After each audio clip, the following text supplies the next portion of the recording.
Hello buddies, నా పేరు Sai Chand Chilukuri. Welcome to Minds academy.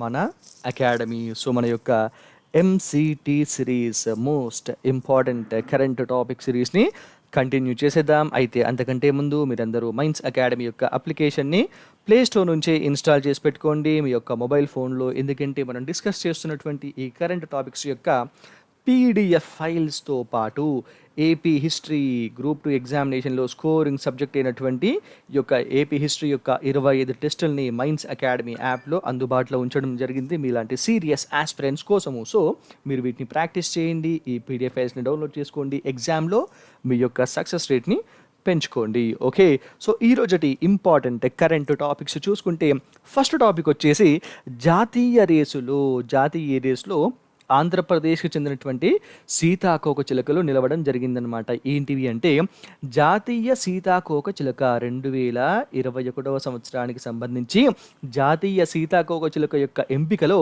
అన్ని రాష్ట్రాల నుండి వచ్చినటువంటి జాబితాలో ఈ యొక్క సీతాకోక చిలుకల యొక్క జాబితాలో 7 సీతాకోక చిలుకలు తుది అంకానికి ఎంపిక కావడం జరిగిందనమాట. సో దీంట్లో 7 సెలెక్ట్ అయితే ఈ 7 3 సీతాకోక చిలుకలు మన ఆంధ్రప్రదేశ్ నుంచే ఉండడం జరిగింది. సో ఇందులో ఆంధ్రప్రదేశ్లోని పాపికొండల ప్రాంతంలో ఉండేటువంటి common jezebel and orange oakleaf and common nawab అనేటువంటి యొక్క 3 సీతాకోక చిలుకలు తుది జాబితాలో లాస్ట్గా ఉన్నటువంటి 7 ఫైనల్ లిస్ట్కి వచ్చినటువంటి 7 సీతాకోక చిలుకలలో ఈ 3 కూడా చోటును దక్కించుకోవడం జరిగింది. అండ్ ఇతర రాష్ట్రాల నుంచి వచ్చినటువంటి మిగతావి చూసుకుంటే northern jungle queen and Krishna peacock, 5 chart swordtail and yellow gorgon అనేటువంటి మిగిలినవి ఉన్నాయన్నమాట. టోటల్గా 7 సీతాకోక చిలుకలు ఫైనలిస్ట్లో ఉండడం జరిగింది. సో పర్యావరణ పరిరక్షణ అండ్ అడవుల యొక్క పెరుగుదలలో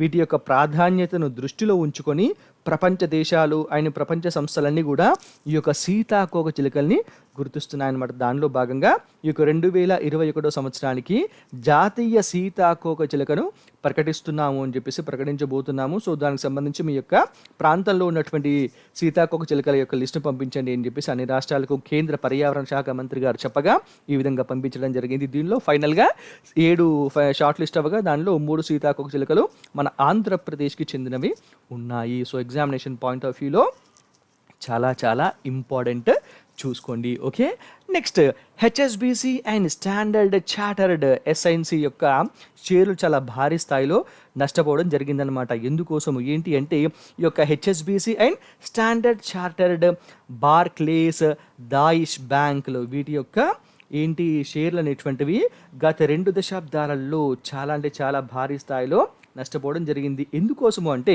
ఇవి లాస్ట్ 2 డికేడ్స్ నుంచి చాలా భారీ స్థాయిలో అక్రమ నిధుల యొక్క లావాదేవీల్ని నిర్వహించాయి. సో వీటి ద్వారా జరిగాయి అని చెప్పేసి అమెరికా యొక్క ఆర్థిక శాఖలోని ఫైనాన్షియల్ క్రైమ్స్ ఎన్ఫోర్స్మెంట్ నెట్వర్క్, దీన్ని ఫిన్సెన్ అని చెప్పేసి అంటారనమాట.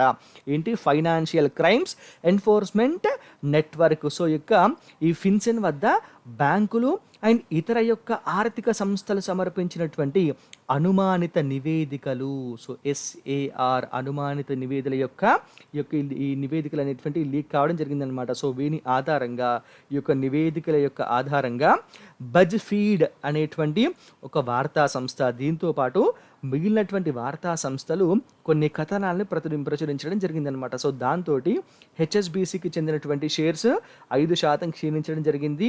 ఈ యొక్క 5% క్షీణతతోటి 2009 సంవత్సరం యొక్క కనిష్టానికి ఈ యొక్క షేర్లు పడిపోవడం జరిగింది. అండ్ స్టాండర్డ్ చార్టర్డ్ యొక్క షేర్లు 4.6% క్షీణించడం జరిగింది. ఇది 1998 నాటి యొక్క కనిష్ట స్థాయికి చేరడం జరిగిందనమాట. సో ఈ విధంగా భారీ స్థాయిలో ఈ యొక్క బ్యాంకుల షేర్లు పడిపోవడంతో ప్రపంచ దేశాలలో చాలామంది టెన్షన్ పడుతున్నారనమాట. అయితే స్టాక్ మార్కెట్ ఏమైనా మళ్ళీ భారీ స్థాయిలో నష్టాన్ని మిగిల్చేటువంటి అవకాశం ఉందేమో అని చెప్పేసి మరి చూద్దాం ముందు ఏమవుతుందో. Next friendly police. సో మన రాష్ట్రంలో, ఆంధ్రప్రదేశ్ రాష్ట్రంలో పోలీసు వ్యవస్థను ప్రజలకు మరింత చేరువ చేయడానికి అండ్ పౌరులకు మరింత మెరుగైనటువంటి సర్వీసెస్ని అందించేటువంటి లక్ష్యంతో మన ఏపీ పోలీసు శాఖ, ఆంధ్రప్రదేశ్ పోలీసు శాఖ ప్రత్యేకంగా రూపొందించినటువంటి ఏపీ పోలీస్ సేవ citizen services application. So AP police సేవ అనేటువంటి యాప్ని మన సీఎం గారు అయినటువంటి వైఎస్ జగన్మోహన్ రెడ్డి గారు ప్రారంభించడం జరిగిందనమాట. సో ఈ యొక్క అప్లికేషన్ ద్వారా పౌరులకు 6 విభాగాలలో 87 రకాల సర్వీసెస్ని అందించడం జరుగుతుంది. సో ఈ యొక్క అప్లికేషన్కి దిశ యాప్ని కూడా లింక్ చేయడం జరిగిందనమాట. సో అనుసంధానం చేశారు. అండ్ సైబర్ నేరాలు, మహిళా రక్షణ, రోడ్ యాక్సిడెంట్లకు సంబంధించినటువంటి మాడ్యూల్స్ని కూడా ఈ యొక్క అప్లికేషన్లో ఏర్పాటు చేయడం, పొందుపరచడం జరిగింది. సో దీనికి సంబంధించి ఏవైనటువంటి ఇబ్బందులు వచ్చినా కూడా క్షణకాలంలోనే పోలీసులు స్పందించే విధంగా ఈ యొక్క అప్లికేషన్లో మొత్తం సెట్ చేయడం జరిగిందనమాట. సో ఈ విధంగా పౌరులకు మరింతగా సేవలను అందించేటువంటి అవకాశం అనేటువంటిది ఉంటుందన్నమాట. ఏపీ పోలీస్ సేవా యాప్ సిటిజన్ సర్వీసెస్ అప్లికేషన్ మన ఎగ్జామినేషన్ పాయింట్ ఆఫ్ వ్యూలో చాలా చాలా ఇంపార్టెంట్, చూసుకోండి. సో మొత్తం 6 విభాగాల ద్వారా 87 రకాల సేవల్ని పోలీసులు ప్రజలకు అందించడం జరుగుతుంది ఈ యొక్క అప్లికేషన్ ద్వారా. నెక్స్ట్, మద్దతు ధరల యొక్క పెంపు అనేటువంటి ఎంఎస్పీస్ యొక్క పెంపు జరిగిందనమాట. సో మన ప్రధానమంత్రి మోడీ గారి యొక్క అధ్యక్షతన జరిగినటువంటి ఆర్థిక వ్యవహారాల కమిటీ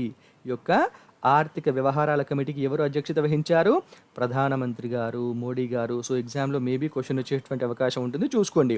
సో ఈ యొక్క ఆర్థిక వ్యవహారాల కమిటీ 6 రబీ పంటలకు కనీస మద్దతు ధర మినిమం సపోర్ట్ ప్రైస్ని పెంచడం అనేటువంటిది జరిగిందనమాట. సో దీనిలో అత్యధికంగా కేసరి పప్పుకు మద్దతు ధర క్వింటాల్కి ఎంత అంటే 300 రూపాయలు పెరగ్గా, శనగపప్పు, శనగలు అండ్ ఆవాలకు 225, కుసుమ యొక్క ధర 112 మేర పెంచడం అనేటువంటి జరిగిందనమాట. సో గత 6 సంవత్సరాల కాలంలో రైతులకు ఎంఎస్పి రూపంలో, మినిమం సపోర్ట్ ప్రైస్ రూపంలో దాదాపు 7 లక్షల కోట్ల రూపాయల మేర మేము ప్రయోజనం కల్పించాము అని చెప్పేసి కేంద్ర వ్యవసాయ శాఖ మంత్రి అయినటువంటి నరేంద్ర సింగ్ తోమర్ వీరు పార్లమెంట్లో చెప్పడం అనేటువంటిది జరిగిందనమాట. ఎగ్జామినేషన్ పాయింట్ ఆఫ్ వ్యూలో చాలా చాలా ఇంపార్టెంట్.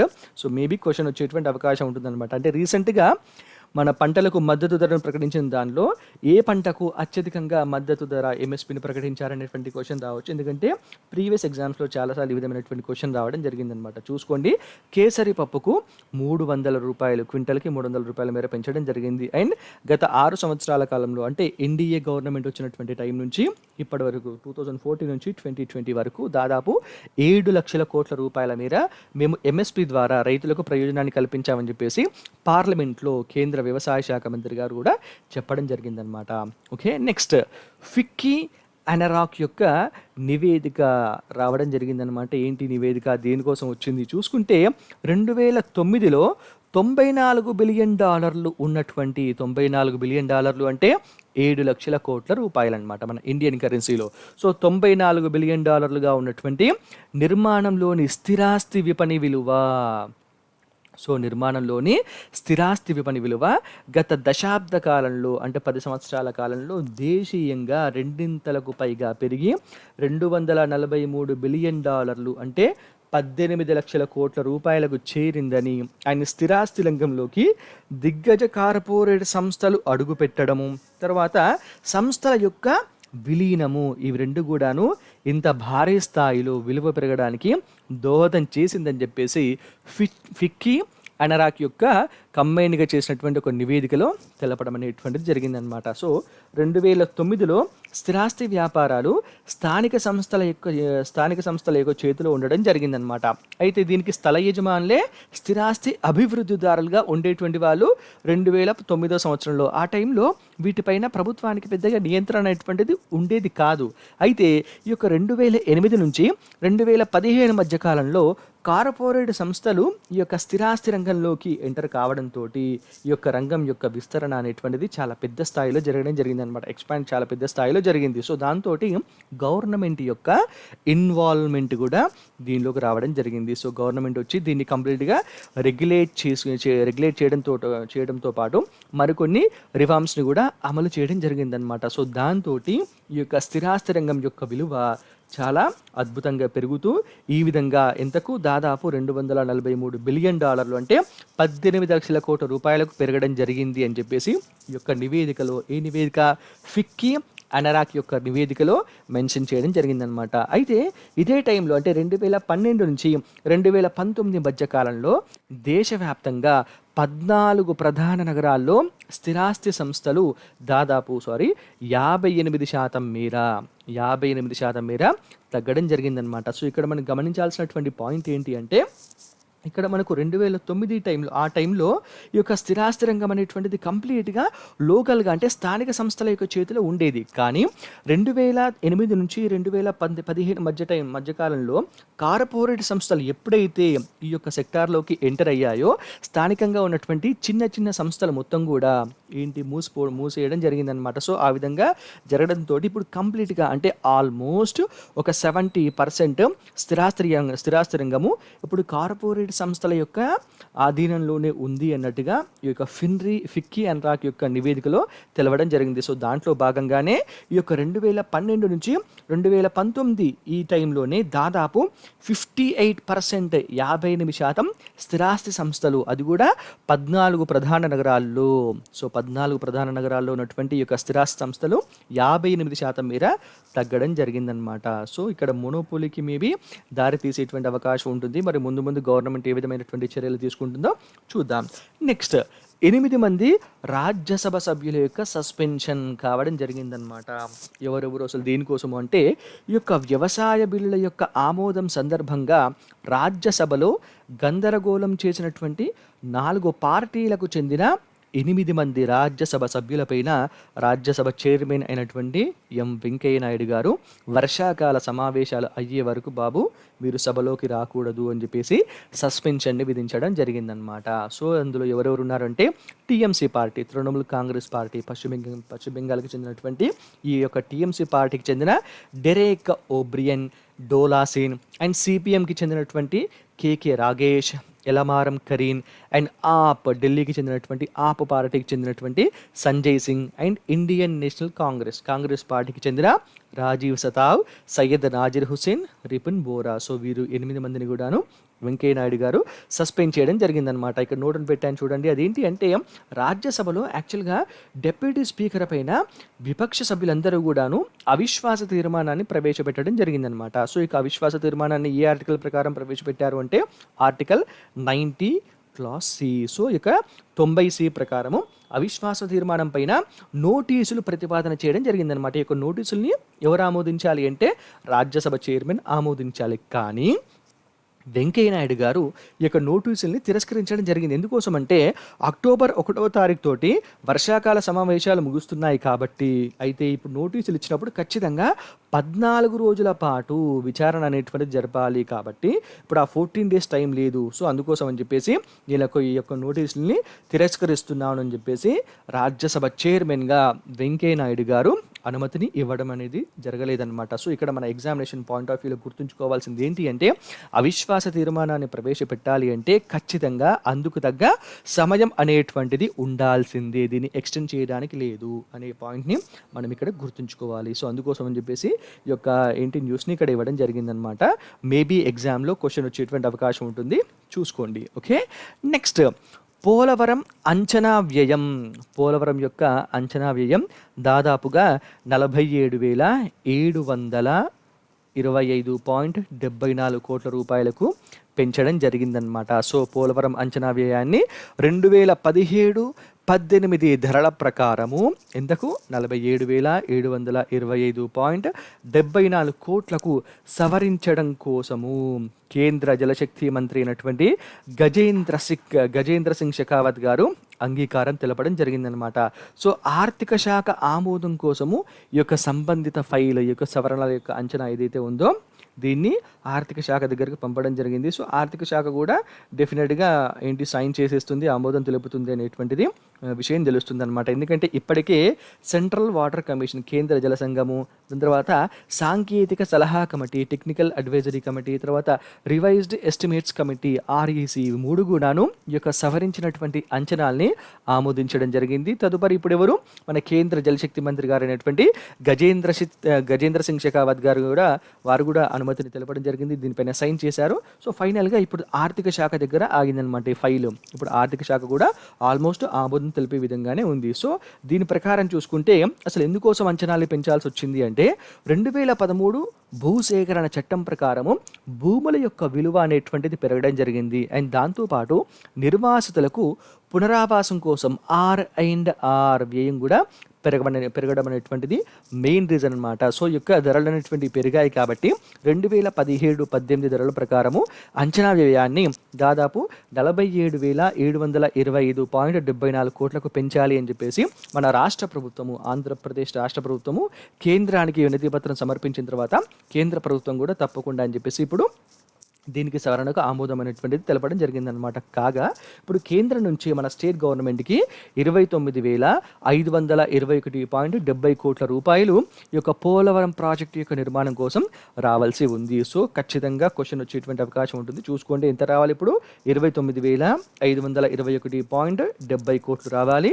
సో సవరించినటువంటి అంచనా ప్రకారం పోలవరం యొక్క ప్రాజెక్టు విలువ ఎంత అవుతుంది, 47,725.74 కోట్ల రూపాయలు. ఏ సంవత్సరం ప్రకారం ధరల్ని సవరించారు అంటే 2017-18 యొక్క ధరల ప్రకారం ఈ పోలవరం అంచనా వ్యయాన్ని సవరించడం జరిగిందనమాట. అండ్ రివర్స్ టెండరింగ్ ద్వారా ఇప్పటికీ 838 కోట్ల రూపాయలని ఆదా చేయడం అనేటువంటిది జరిగిందనమాట. సో ఇక్కడ మనం చూసుకుంటే పోలవరం యొక్క అంచనా వ్యయాలు ఎన్ని కోట్లలో ఉంది అంటే 2010-11 ధరల ప్రకారము మొత్తం అంచనా వ్యయం 16,000 చిల్లరగా ఉందన్నమాట అప్పుడు. కానీ ఇప్పుడు ఎంత ఉందంటే 47,725.74 కోట్లకు దీన్ని సవరించడం జరిగింది. సో చాలా విపరీతంగా ఈ యొక్క అంచనా వ్యయం ఖర్చు అనేటువంటిది పెరగడం జరుగుతుంది. కానీ ఈ యొక్క పోలవరం ప్రాజెక్టు పూర్తి అయితే ఎంతోమంది రైతులకు మేలు చేసినటువంటి వారం కూడా అవుతాం కాబట్టి మేబీ దీన్ని సెంట్రల్ గవర్నమెంట్ ఒప్పుకుంది. అండ్ రాష్ట్ర ప్రభుత్వం కూడా చాలా ప్రతిష్టాత్మకంగా దీన్ని త్వరగానే పూర్తి చేయాలని చెప్పేసి కంకణం కూడా కట్టుకోవడం జరిగింది. సో ఇది తొందరగా కంప్లీట్ అవ్వాలని చెప్పేసి మనం కోరుకుందాం. Next, Indian banks A time to reform. ఏంటిది ఇండియన్ బ్యాంక్స్ ఇప్పుడు రిఫార్మ్ కావాల్సిందంటే దీన్ని సంస్కరించాల్సిన అవసరం వచ్చిందని చెప్పేసి అంటున్నారనమాట. ఎవరు ఏంటి అంటే ఎంపిక చేసినటువంటి కొన్ని బ్యాంకుల్ని ప్రైవేటీకరించాలని ఆర్బీఐ మాజీ గవర్నర్ రఘురామరాజన్ గారు ప్రభుత్వానికి సూచించడం జరిగిందనమాట. సో ఎప్పుడు ఏ సందర్భంలో అంటే ఆర్బీఐ మాజీ డిప్యూటీ గవర్నర్ విరాల్ ఆచార్యతో కలిసి Indian banks A time to reform అనేటువంటి చర్చాపత్రంలో కొన్ని కీలకమైనటువంటి సూచనల్ని ప్రభుత్వానికి చేయడం జరిగింది రఘురామరాజన్. అవి ఏంటి మనం చూసుకుంటే ప్రైవేటీకరణ. సో ప్రైవేటైజేషన్ చేయాలి అంటున్నారనమాట. ఆర్థిక సాంకేతిక అనుభవం ఉన్నటువంటి ప్రైవేటు పెట్టుబడిదారులను ఎంపిక చేసి వారిని ఎంపిక చేసినటువంటి పిఎస్బిల్లోకి, అంటే పబ్లిక్ సెక్టార్ బ్యాంక్స్ ఉంటాయి కదా, ప్రభుత్వ రంగ బ్యాంకులు, వాటిల్లోకి ఈ యొక్క ప్రైవేటు పెట్టుబడిదారులని మనం ఆహ్వానించాలి. అండ్ కార్పొరేట్ కంపెనీలకు మాత్రము వీటిలలో వాటాలు దక్కకుండా చూడాలి అని చెప్పేసి అంటున్నారనమాట. సో ఇక్కడ మనం ఈ యొక్క డిఫరెన్స్ని గమనించుకోవాలి. ప్రైవేటు పెట్టుబడిదారులను దీనిలోకి పిఎస్బిలోకి ఆహ్వానించాలి, కానీ అది కార్పొరేట్ కంపెనీలకు మాత్రము కాదు అని చెప్పేసి చెప్తున్నారనమాట. ఎందుకోసం అంటే విరుద్ధ ప్రయోజనాలు అనేటువంటివి కలగకుండా చూసేందుకే ఈ యొక్క జాగ్రత్తల్ని తీసుకోవాలి అంటున్నారు. అండ్ పిఎస్బి పబ్లిక్ సెక్టార్ బ్యాంకుల్లో ప్రభుత్వ వాటా కూడా ఎంతకు అంటే 50% దిగువకు తీసుకొని రావాలి అని చెప్పేసి అంటున్నారనమాట. అంటే పిఎస్బిలలో ప్రభుత్వానికి వాటా ఉండాలి, కానీ మెజారిటీ వాటా ఉండకూడదు, లెస్ దెన్ 50%కి తీసుకొని రావాలి అని చెప్తున్నారనమాట. ఎందుకోసం అంటే బ్యాంక్ యొక్క కార్యకలాపాలకు ప్రభుత్వానికి మధ్య దూరం అనేటువంటిది ఎంతగా పెరిగితే పాలన అనేటువంటిది అంతగా మెరుగవుతుంది అని చెప్పేసి అంటున్నారు. సో ప్రభుత్వం ఈ యొక్క బ్యాంకులకు సంబంధించినటువంటి కార్యకలాపాలలో ఇన్వాల్వ్ అవ్వకూడదు. సో దాని మానాన్ని దాన్ని వదిలేస్తే, కానీ దాన్ని రెగ్యులేట్ చేస్తూ ఉండాలి. ఆర్బీఐ రెగ్యులేట్ చేస్తూనే ఉండాలి, కానీ దాని యొక్క అడ్మినిస్ట్రేషన్లో కానీ యాక్టివిటీస్లో కానీ ప్రభుత్వం యొక్క ఇన్వాల్వ్మెంట్ లేకపోతే చాలా స్పీడ్గా గ్రోత్ అనేటువంటిది ఉంటుంది అని చెప్పేసి చెప్తున్నారు. అండ్ వాటితో పాటు ప్రైవేట్ ఆస్తుల యొక్క నిర్వహణ, జాతీయ ఆస్తుల యొక్క నిర్వహణ కోసము సమాంతరంగా మొండి బ్యాంకులను ఏర్పాటు చేయాలి. సో బ్యాడ్ బ్యాంక్స్ అంటారనమాట. మొండి బ్యాంకులను ప్రోత్సహించాలి అని చెప్పేసి చెప్తున్నారు. అండ్ మొండి బకాయిల విషయంలో కోర్టు బయటనే పునర్నిర్మాణ అవకాశాలని పరిశీలించాలి. సో కోర్టుల ద్వారా వెళ్లకుండానే కోర్టు బయటనే యొక్క మొండి బకాయిల విషయంలో చర్చల ద్వారా దీన్ని పరిష్కారం కనుక్కోవాలంటున్నారు. అండ్ ఒత్తిడిలో ఉన్నటువంటి కంపెనీలకు అప్పులిచ్చినటువంటి రుణదాతలతోటి చర్చలు జరపాలి. ఒకవేళ అవి గనుక ఫెయిల్ అయితే అప్పుడే ఎన్‌సీఎల్‌టీకి వెళ్ళాలి అని చెప్పేసి చెప్తున్నారనమాట. సో, దాంతో పాటు బ్యాంక్ లైసెన్స్ అనేటువంటివి, ఈ యొక్క బ్యాంక్ లైసెన్స్ దరఖాస్తులకు ఎప్పుడు గూడా మీరు ఓపెన్‌గా పెట్టాలి. ఆహ్వానాన్ని ఎప్పుడు గూడా పలుకుతూనే ఉండాలి అని చెప్పేసి అంటున్నారు. ఎందుకోసం అంటే ఈ విధంగా ఎప్పుడు బ్యాంక్ లైసెన్స్‌ని ఓపెన్‌గా పెట్టడం వల్ల మెరుగైనటువంటి బ్యాంకులు ఆవిర్భవించడానికి అవకాశం ఏర్పడుతుంది.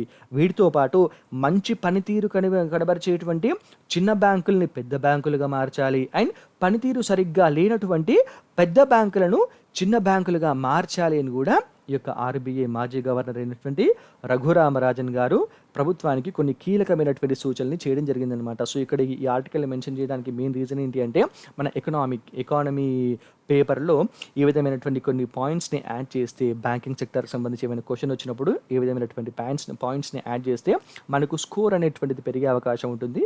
చూసుకోండి, ఎగ్జామినేషన్ పాయింట్ ఆఫ్ వ్యూలో చాలా చాలా ఇంపార్టెంట్. నెక్స్ట్, బిబేక్ దేబ్రాయ్. ఎవరు బిబేక్ దేబ్రాయ్ కమిటీ అనేది చూసుకుంటే రైల్వే పరిపాలనా వ్యవస్థలో సంస్కరణలు అండ్ భారీ రైల్వే ప్రాజెక్టుల కోసము వనరుల యొక్క సమీకరణ, రైల్వే బోర్డు యొక్క పునర్విభజన కోసము బిబేక్ దేబ్రాయ్ యొక్క కమిటీని ఎప్పుడు 2014లో వేయడం జరిగిందనమాట. సో, 2014లో వేసినటువంటి యొక్క కమిటీ 2015లో 32 సిఫార్సులతోటి నివేదికను కూడా సమర్పించింది. ఈ యొక్క కమిటీ యొక్క సిఫార్సుల ఆధారంగానే ఇప్పటికే కొన్ని సంస్కరణలు అనేటువంటివి చేసింది మన కేంద్ర ప్రభుత్వము. దాంతోపాటు ఇప్పుడు మరికొన్ని కూడా అమలు చేయడానికి ఆలోచన చేస్తున్నామని చెప్పేసి మన రైల్వే శాఖ మంత్రి అయినటువంటి పీయూష్ గోయల్ గారు చెప్పడం జరిగిందనమాట. సో, దాంట్లో భాగంగా కొన్ని కీలకమైనటువంటి అంశాలు ఏమేమి చెప్పారంటే, విద్యార్థులు మరియు క్రీడాకారులకు ఇస్తున్నటువంటి టికెట్ రాయితీ ఏదైతే ఉందో ఈ యొక్క సొమ్మును ఆయా మంత్రిత్వ శాఖల నుంచి రాబట్టుకోవాలి అని చెప్పేసి అంటున్నారనమాట. అంటే విద్యార్థులకైతేనేమో ఎంహెచ్ఆర్డీ అనమాట. ఇప్పుడు దాన్ని విద్యాశాఖగా మార్చడం జరిగింది కదా కేంద్ర ప్రభుత్వ స్థాయిలో. సో, దాని నుంచి క్రీడాకారులకు సంబంధించి క్రీడా మంత్రిత్వ శాఖ నుంచి ఈ యొక్క టికెట్ రాయితీకి సంబంధించినటువంటి డబ్బుని వసూలు చేసుకోవాలి అని చెప్పేసి ఈ కమిటీ సిఫార్సు చేయడం జరిగింది. దాంతోపాటు 24 కోచ్ల రైళ్లను ప్రవేశపెట్టాలి. సో, కోచెస్ని ఇంకా పెంచడం ద్వారా ప్రయాణికుల యొక్క సంఖ్యను పెంచి ఆదాయాన్ని సమకూర్చుకోవాలి అని చెప్పి సిఫార్సు చేయడం జరిగింది. వీటితో పాటు రైళ్ల యొక్క భద్రత మినహా, సో రైళ్ల యొక్క సేఫ్టీ సెక్యూరిటీ మినహా ఇతర నిర్వహణ బాధ్యతల్ని పొరుగు సేవలకు అంటే ప్రైవేట్ వారికి అప్పగించడం ద్వారా ఈ యొక్క పని భారాన్ని కొద్దిగా తగ్గించుకోవాలి అని చెప్పేసి ఈ యొక్క బిబేక్ దేబ్రాయ్ కమిటీ కొన్ని కీలకమైనటువంటి సిఫార్సులు చేయడం జరిగిందనమాట. సో, దానిలో మరికొన్నింటిని మేము ఇంప్లిమెంట్ చేయబోతున్నాము అతి త్వరలోనే అని చెప్పేసి పీయూష్ గోయల్ గారు పార్లమెంట్కి చెప్పడం జరిగింది. సో, ఇవి చాలా చాలా ఇంపార్టెంట్. బిబేక్ దేబ్రాయ్ కమిటీ దేనికి సంబంధించి వేయడం జరిగిందనే క్వశ్చన్ వచ్చే అవకాశం ఉంటుంది, చూసుకోండి. సో, రైల్వే యొక్క అడ్మినిస్ట్రేషన్కి సంబంధించి అండ్ రైల్వేలో తీసుకురావాల్సినటువంటి సంస్కరణలు రిఫార్మ్స్కి సంబంధించి ఈ యొక్క కమిటీని వేయడం జరిగింది. బిబేక్ దేబ్రాయ్ కమిటీ ఎప్పుడు 2014లో వేస్తే 2015లో వీరు 32 కీలకమైనటువంటి సిఫార్సుల్ని కేంద్ర ప్రభుత్వానికి నివేదించడం జరిగింది. ఇవి మన ఎగ్జామినేషన్ పాయింట్ ఆఫ్ వ్యూలో MCT series most important current topic series. So, మీకు ఈ యొక్క కరెంట్ అఫైర్స్కి సంబంధించినటువంటి పీడిఎఫ్ ఫైల్స్ కావాలి అనుకుంటే కనుక మీరు మైండ్స్ అకాడమీ అప్లికేషన్ని ప్లేస్టోర్ నుంచి ఇన్స్టాల్ చేసి పెట్టుకోండి. మీ మొబైల్ ఫోన్లో ఇందులో ఉండేటువంటి పీడిఎఫ్ ఫైల్స్ని డౌన్లోడ్ చేసుకొని చదువుకోవచ్చు. అండ్ వీటితో పాటు మైండ్స్ అకాడమీకి టెలిగ్రామ్ ఛానల్ కూడా ఉంది. సో, ఇక టెలిగ్రామ్ ఛానల్లో మీరు మెంబర్ అవ్వండి. ఇందులో పెట్టేటువంటి అప్డేట్స్ని రెగ్యులర్గా పొందుతూ ఉండండి.